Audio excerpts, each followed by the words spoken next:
Hello students. अब हमारा जो कल हमने न्यूक्लियर रेडिएशन डिटेक्टर्स पार्ट 1 किया था, जिसमें हमने ओवरव्यू और फंडामेंटल्स को डिस्कशन किया था, उसको हम कंटिन्यू करेंगे। और जो कल हमने देखा था उसको एक बार रिफ़्रेश कर लेते हैं। पिछले लेक्चर जिसके अंदर हमने बेसिक बताया था कि क्या इन्फॉर्मेशन हमें रिक्वायर्ड होती है किसी भी डिटेक्शन प्रोसेस में, और उसके लिए हमें क्या करना होता है। जैसे लोकलाइज़ करना होता है, उसको लोकलाइज़ कैसे करते हैं कि कोई गिवन वॉल्यूम हम लेते हैं और उसके अंदर जिसका कि साइज़ जो है उस पार्टिकल साइज़ से बहुत ज़्यादा या वॉल्यूम बहुत बड़ा हो, और उसके अंदर उसको हम कन्फाइन करते हैं।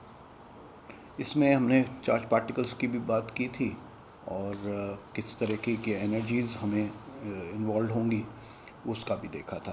तो जो भी डिटेक्टर डिज़ाइन करते हैं या हम अब पढ़ते हैं क्लासिफाई करके, उनका बेसिक जो है वो एक इस पे डिपेंड करता है कि नेचर ऑफ रेडिएशन क्या है, एनर्जी क्या है इनकमिंग पार्टिकल की, और वो लाइफ टाइम कितनी देर रहेगा।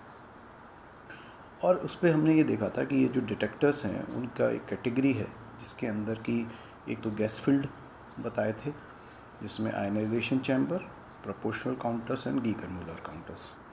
और इसके साथ ये कैटेगरी होती है जिसके अंदर की जैसे आयन पेयर्स क्रिएट होते हैं, तो उसमें इलेक्ट्रॉन होल पेयर्स जनरेट होते हैं, जिसमें सेमीकंडक्टर डिटेक्टर्स हैं सिलिकॉन एंड जर्मेनियम बेस्ड, और उसमें diffusion, surface barrier and lithium. और एक न्यूट्रॉन डिटेक्टर्स हैं जो कि जनरली न्यूक्लियर प्रोसेसेस या रिएक्शंस पे डिपेंड करते हैं, और इसमें फास्ट और स्लो न्यूट्रॉन्स को स्टडी करेंगे। आज जो अभी पार्ट करेंगे वो उसको सी कहते हैं, थर्ड पार्ट है। और इसके अंदर एक जो कैटेगरी है वो है डिटेक्टर्स की, जिसके अंदर जो कि ऑपरेट करते हैं कि जो जैसे ही मान लीजिए कोई पार्टिकल आए और वो किसी मटेरियल में एक लाइट फ्लैश निकाले, या जिसको हम सिंटिलेशन भी बोलते हैं। तो सिंटिलेशन मीन्स एक बहुत ही शॉर्ट फ्लैश जो कि बहुत छोटे टाइम, शॉर्ट टाइम के लिए सरवाइव करता हो। और ऐसे इस केस में जब भी अगर मान लीजिए कोई मटेरियल जैसा जो सिंटिलेशन प्रोड्यूस कर सकता हो उस पार्टिकल के द्वारा, ज़्यादातर गामा पार्टिकल्स होते हैं रेडिएशन के, तो वो जो डिटेक्टर्स हैं वो दो हैं मेनली। जो सिंटिलेशन काउंटर में जो मटेरियल हम पढ़ते हैं वो बेसिकली सोडियम आयोडाइड क्रिस्टल है, और उसके अलावा भी कुछ मटेरियल्स हैं जो प्लास्टिक सिंटिलेटर्स जिसे बोलते हैं, प्लास्टिक मटेरियल, ऑर्गेनिक और इनऑर्गेनिक भी हैं मटेरियल्स। और इसका जो सिस्टम है उसके अंदर ये जो फ्लैश या सिंटिलेशन क्रिएट होता है उससे जो मटेरियल है उसके एक्साइटेड स्टेट में जाते हैं, और उससे वो फोटो इलेक्ट्रॉन्स पैदा करते हैं, जो कि एक सिस्टम होता है फोटो मल्टीप्लायर ट्यूब का, जिसमें कि वो एनोड पे जाके एक कैथोड से एजेक्शन होता है, और एजेक्शन के बाद वो हायर इलेक्ट्रिक फील्ड में गुजरते हुए एनोड पे कलेक्ट हो जाते हैं। तो यहाँ पे एक इलेक्ट्रॉन का मल्टीप्लिकेशन होता है, फोटो मल्टीप्लायर ट्यूब कहते हैं इसको। और इसके अंदर जो आउटपुट आता है वो एनर्जी के इनकमिंग एनर्जी और पे प्रोपोर्शनल होता है। ये काफ़ी डिटेल में करेंगे, हमारे कोर्स में भी है। और इसके साथ ही जो दूसरा डिटेक्टर है इसी फॉर्म में जिसमें कि लाइट फ्लैश निकलते हैं, वो है सैरेनकोव काउंटर। और ये सैरेनकोव रेडिएशन आपने इलेक्ट्रोडायनेमिक्स का पेपर में भी पढ़ा होगा, जब रेडिएशन बाय मूविंग चार्जेस पढ़ते हैं। तो Cherenkov counter is based on the Cherenkov radiation, और उसका सिंपल ये कंसेप्ट है कि जब भी कोई रेडिएशन आएगा और अगर ट्रांसपेरेंट सॉलिड है तो it will give rise to a flash. और इसको अगर हम रिकॉर्ड कर लेंगे तो हम इसको इस डिटेक्टर के को पढ़ सकते हैं। फाइनली जो हमारा डी पार्ट है वो है लास्ट डिटेक्टर्स, जिसके अंदर की जिनको हम हाई एनर्जी पार्टिकल डिटेक्टर्स बोलते हैं। और क्योंकि इनका लाइफ बहुत शॉर्ट होता है तो इसके अंदर जो पार्टिकल्स बाद में निकलेंगे तो उस दौरान वो particle due to its energy and momentum वो अपने ट्रैक्स छोड़ के जाता है। और जो ट्रैक्स हैं वो जब पास होता है तो वो गुज़रने के बाद वो, क्योंकि एमल्शन बेस्ड होते हैं, तो वो ज़्यादातर उन पे अपने निशान छोड़ देता है, ट्रैक्स जिसको बोलते हैं। तो ये कहाँ यूज़ होंगे? जहाँ पे कि कहीं कोलिजन्स हो रहे हैं, जैसे मान लीजिए प्रोटॉन प्रोटॉन का कोलिजन हो रहा है या प्रोटॉन एंटी प्रोटॉन का कोलिजन हो रहा है, या तो इस तरह के जो कोलिजन्स हैं उनके अंदर आप अगर उसको मैग्नेटिक फील्ड में से गुजार दें जब कोलिजन्स में, तो आपको पता होगा कि जो मैग्नेटिक फील्ड है वो कर्वेचर पैदा करती है ट्रैक में, depending on the charge of the particle. अगर कोई चार्ज नहीं है तो वो स्ट्रेट लाइन आएगी, अदरवाइज़ वो कर्व्ड पाथ आएगा। तो यहाँ पे जब कोलिजन्स को हैं तो उसके अंदर हम we can determine the momenta from the curvature of the tracks in the magnetic field. और एनर्जी अगर हमें पता करनी है उसकी, क्योंकि दो ही क्वांटिटीज़ हैं जो इम्पॉर्टेंट होती हैं, एनर्जी एंड मोमेंटम। तो और मोमेंट एनर्जी को फाइंड आउट करने के लिए क्या तरीका है हमारे पास कि हम उसकी रेंज फाइंड आउट कर लें। जैसा हमने प्रीवियस लेक्चर्स में भी देखा था आयनाइजिंग रेडिएशन में भी, कि जो रेंज है किसी भी मटेरियल में that is directly proportional to the energy, और given depending on the energy of the incoming particle उसका एक रिलेशन है। और इसमें जो कैटेगरी है ये हैं चार करीब।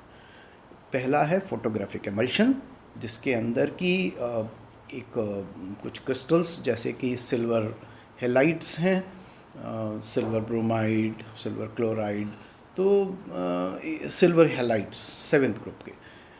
तो सिल्वर के साथ क्रिस्टल्स को एक बेस में लेते हैं और जब भी पार्टिकल आता है तो वो अपने ट्रैक छोड़ के इसमें जाता है। सेकंड, इसके अंदर क्लाउड चैम्बर है। क्लाउड चैम्बर में बेसिकली जो क्लाउड फॉर्मेशन जिस तरह होता है उस तरह यहाँ पे एक सुपर सैचुरेटेड वेपर का फॉर्मेशन किया जाता है, और जब वो कंडेंस होता है तो इसके अंदर पार्टिकल्स जो हैं अपने ट्रैक को इंडिकेट कर देते हैं जब भी कोई पार्टिकल उससे इंटरेक्ट करता है मीडियम से। थर्ड जो है वो है बबल चैम्बर।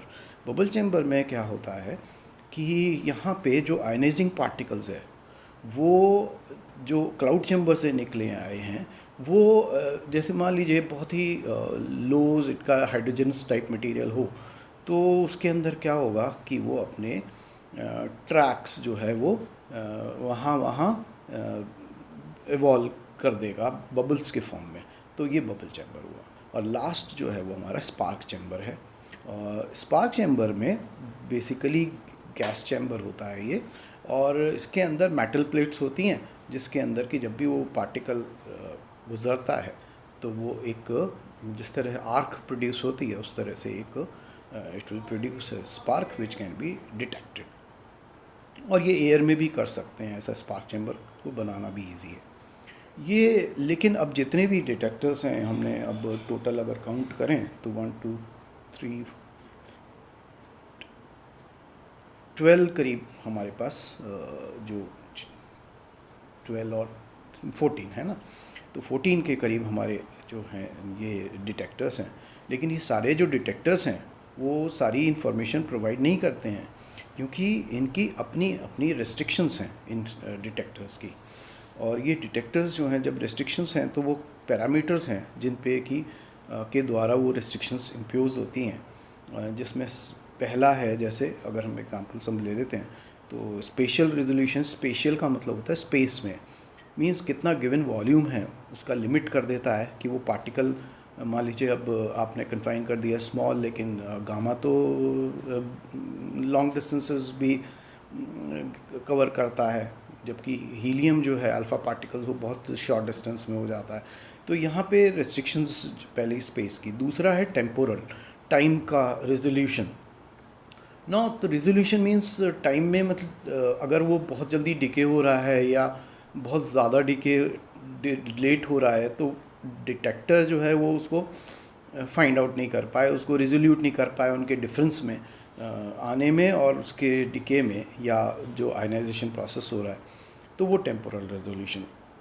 थर्ड है एनर्जी का रेजोल्यूशन, मींस दो एनर्जी लेवल्स के बीच में अगर ट्रांजिशन हो रहा है और उसको वो डिफरेंस को अगर हमारा डिटेक्टर नहीं पकड़ पाता है तो वो एक कहीं ना कहीं लिमिट किसी हर डिटेक्टर के लिए रहेगी।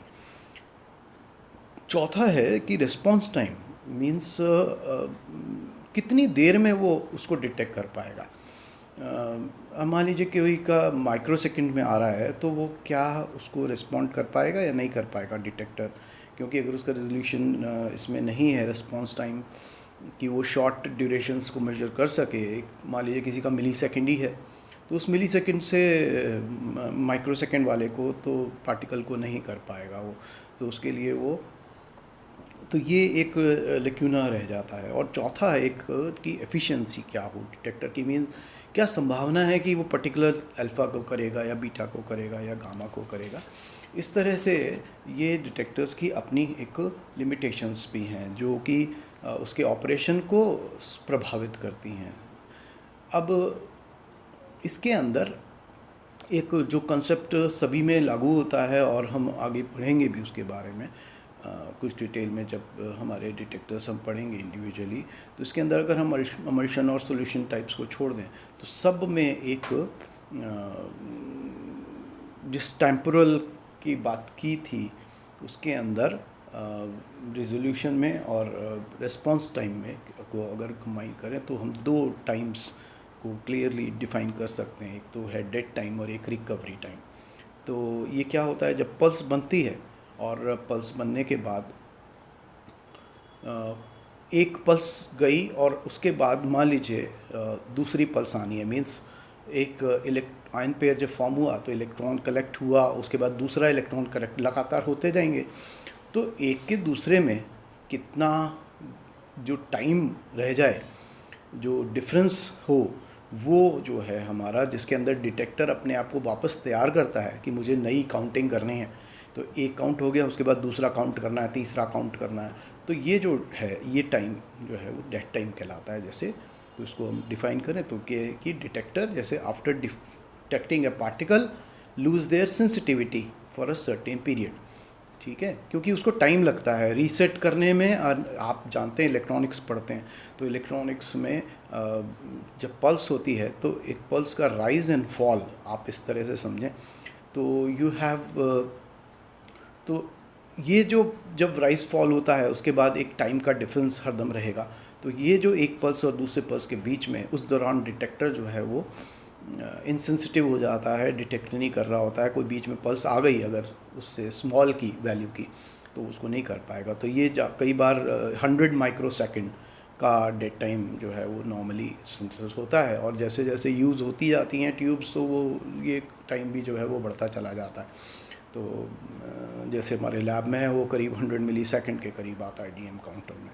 एंड सेकंड जो टाइम है वो रिकवरी टाइम है। तो पल्स में भी आपने देखा होगा राइज एंड फॉल, इस तरह से अगर नेगेटिव पल्स है तो उसके अंदर एक तो रिकवरी टाइम का होता है कि टाइम जो ऑपरेट करने में डिटेक्टर को पूरे रेस्पॉन्स सिग्नल को लेने में जाएगा, that is the time taken afterwards for to operate detector with full response signal. तो ये रिकवरी टाइम होता है। और हम इसके बारे में हर पॉइंट के जो हमने अभी किए उनको हम बहुत डिटेल में डिस्कस करेंगे जब भी डिटेक्टर्स, अब हम इसके बाद पढ़ेंगे वन बाय वन। और हमारी जो मेथडोलॉजी रहेगी वो ये रहेगी कि मेथडोलॉजी में आप मेथडोलॉजी पढ़ने के लिए आप इसको जो स्ट्रक्चर रहेगा वो ये है कि प्रिंसिपल, उसके बाद हम इसके ब्लॉक डायग्राम या एसपी डिटेक्टर का स्कीमेटिक, और उससे एसोसिएटेड जैसे मान लीजिए पल्स का है डायग्राम, या हम किस तरह से पल्स फॉर्मेशन हो रहा है, क्या टाइमिंग उसका इन्फॉर्मेशन है, तो ये सब भी करेंगे। और उसके बाद फिर उसकी वर्किंग रियल में कैसे होगी उसके बारे में, और ये पॉइंट्स पे ही हम डिस्कशन रखेंगे अपना। और एग्ज़ामिनेशन के पॉइंट ऑफ व्यू से भी ये और उसके बाद उसकी कोई एप्लीकेशन जहाँ भी हैं, और फिर एडवांटेजेस एंड डिसएडवांटेजेस। तो जीएम काउंटर और सिंटिलेशन काउंटर्स में लैब एक्सपेरिमेंट जो है वो पॉसिबली हम क्योंकि लैब में एक्सपेरिमेंट है तो वो हम ट्यूटोरियल में डिस्कशन करेंगे। सो आई थिंक ये हमारे लिए आज के लिए काफ़ी है, और इसको आप रिफ़्रेश कर लें। ये वापस मैं कर देता हूँ एक बार आज का, कि इसमें लाइट फ्लैशेस, जिसमें scintillation detector, Cherenkov counter, then we have emulsions type जिसके अंदर की ट्रैक्स ढूंढे जाते हैं, photographic emulsion, cloud chamber, bubble chamber and spark chamber, और इनकी restrictions, spatial, temporal, energy resolution, response time and efficiency. और अब इसके अंदर दो क्वांटिटीज़ जो dead time and recovery time, they are very important, और जो हमारा मेथडोलॉजी रहेगी वो अभी वर्कआउट करी है। तो दिस इज़ ऑल, और नेक्स्ट लेक्चर में we will start with the basic construction of a detector जो कि गैस बेस्ड होंगे और वो सब में लागू होंगे, और उसके बाद फिर हम इंडिविजुअली रीजन्स वाइज करेंगे। Okay, thank you.